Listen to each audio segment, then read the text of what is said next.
I work with patients, I work with families, I work with health organizations.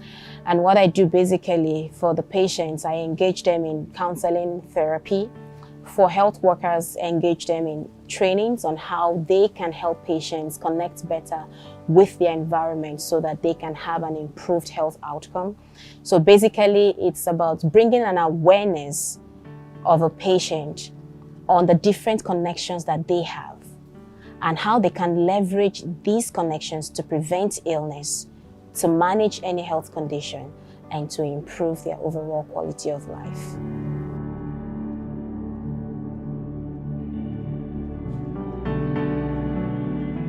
I run Pinnacle Medical Services as the Medical Director and Psychiatrist in Chief. Pinnacle Medical Services is a health and wellness center that covers medical consultancy on emotional, behavioral, psychological and mental related issues for individuals and corporate organizations. Of course, being a medical doctor, seeing patients with flu-like symptoms and presenting in different ways are some of the things we do manage from time to time. But of course, with the COVID-19 being a novel virus, with the World Health Organization declaring a global pandemic because of this, it was quite a surprise. And being a psychiatrist, my major role, if you look at how you manage an individual, there's what we call the biopsychosocial model. The biological model is the fact that there's COVID-19, people will get tested, people get to know whether they are confirmed. The social support is the fact that there were some form of relief packages globally, nationally, and even in our small communities. But the missing link was the psychosocial support that we are now bringing on board. When people are presented with this information, how do they feel? The fear of being infected, the fear of losing loved one, the fear of will this ever end? All those are type of emotions we're managing with people, and we are still managing with individuals and the corporate organizations.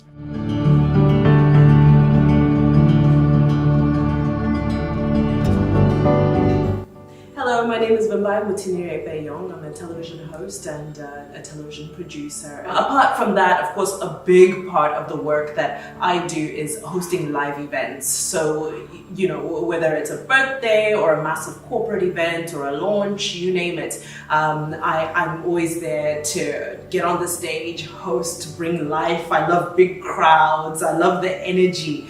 When you step on a stage and it's being broadcast live on television, but there's also there's just something, an electricity that you can only get from an audience filled with people that just makes our life and our work that much more exciting. So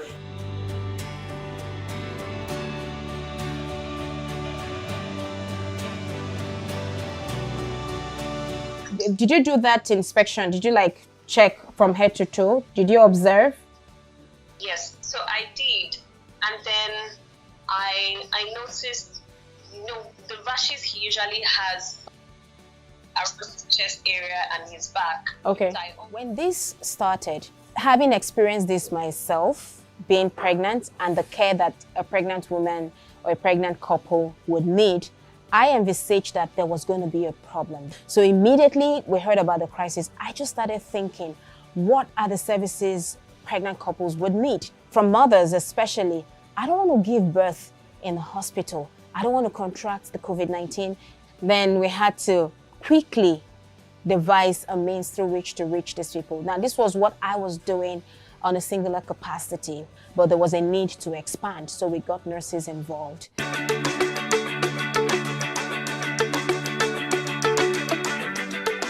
Whether you are a doctor or not, or you're in the health sector, everybody got to know the word pandemic. So we started seeing more of cases of people having panic attack. In fact, before the panic attack, people went into panic buying.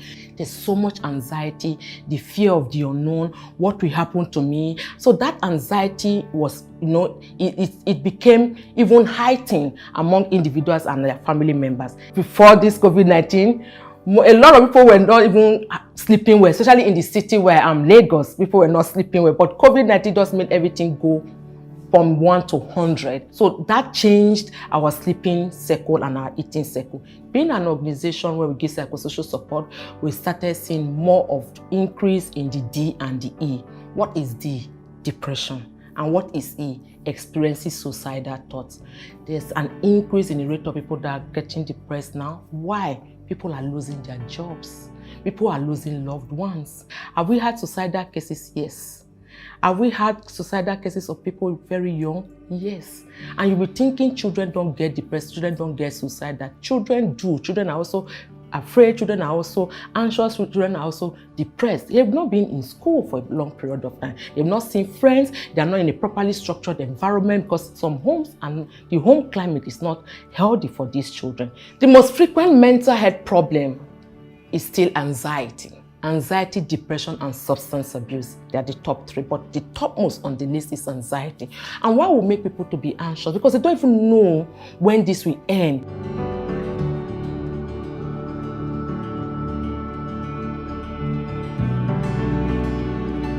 I've heard of so many people who did everything right and still ended up with it.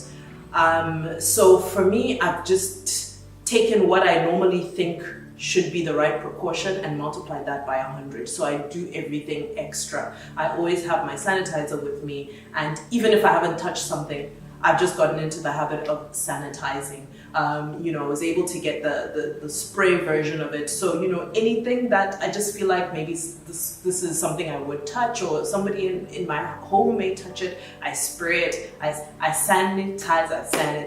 I wear my mask 24/7. I saw a quote where somebody was saying, if you think you can't breathe with your mask on, imagine what breathing feels like when COVID hits you. And that's the truth. It's a respiratory illness. It does make breathing difficult. So I'd rather deal with the discomfort of breathing through a mask than God forbid, the discomfort of what that virus does to your respiratory system.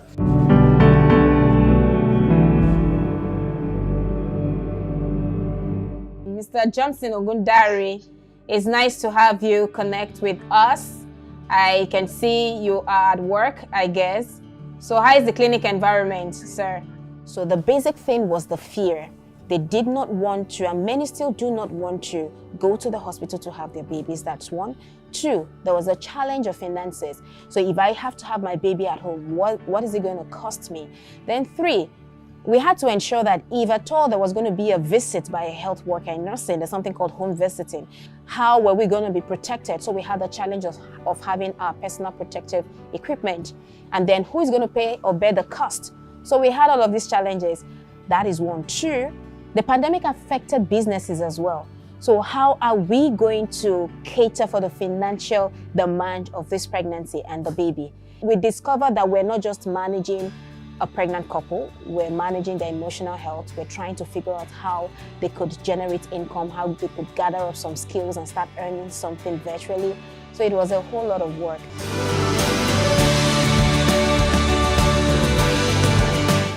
Hey, I like that you are saying you are accepting it and then you are working on it and you have a good support system. But when it also comes to sleep, with the fact that you are resuming soon, I will quickly run through, if that's what we will even look at in this session today on how to achieve good sleep hygiene.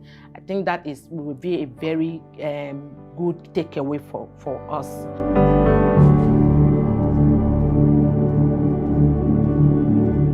As a mother of 3 children under the age of 7, it wasn't an easy task.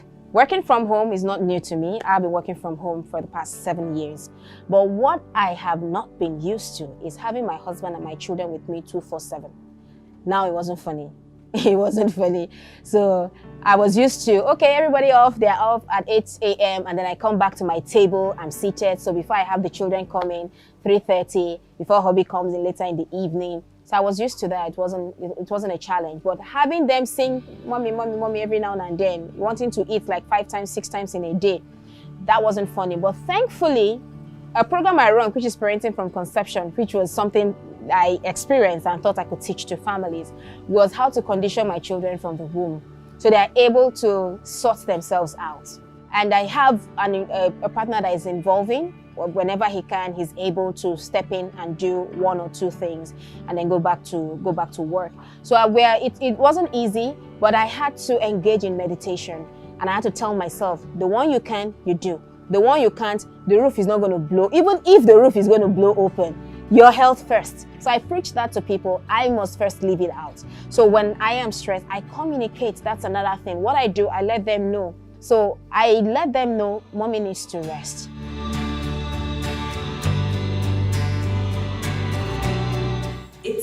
It's taking me back to sort of the foundation of things. You know, at the very extreme is somebody losing their life, and you know, us knowing that we actually, those outings, we don't have to go out. You know, we need to sanitize, we need to wash our hands, we need to. So it was just a reminder that life is actually very fragile.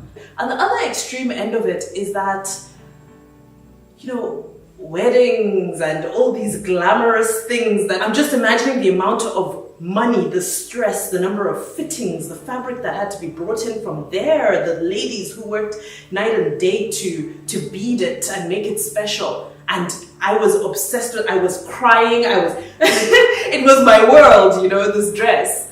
And at the end of the day, it didn't matter. It really didn't matter when Andrew and I decided that lockdown, no lockdown, whatever's going on, what matters is us getting married and us spending the rest of our lives together. I think that was a massive game changer for me at how I look at life. And you know, you sit down with your friends, and your friends will tell you, you know what you need to get married?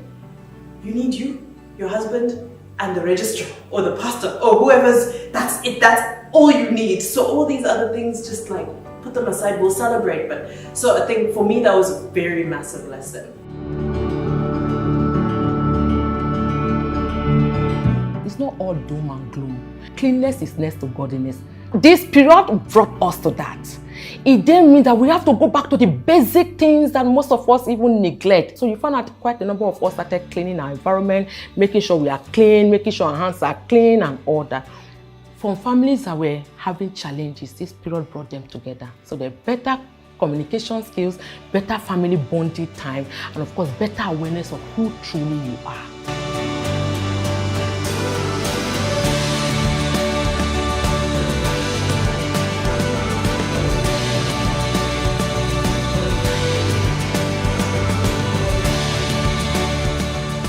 But remember to take a rest. Remember, when your body is speaking, listen. And that's what I preach to people. So I've learned to listen to my body. Once it's suggesting you need to slow down, you need to stop, you need to shut down, I just listen and I shut down.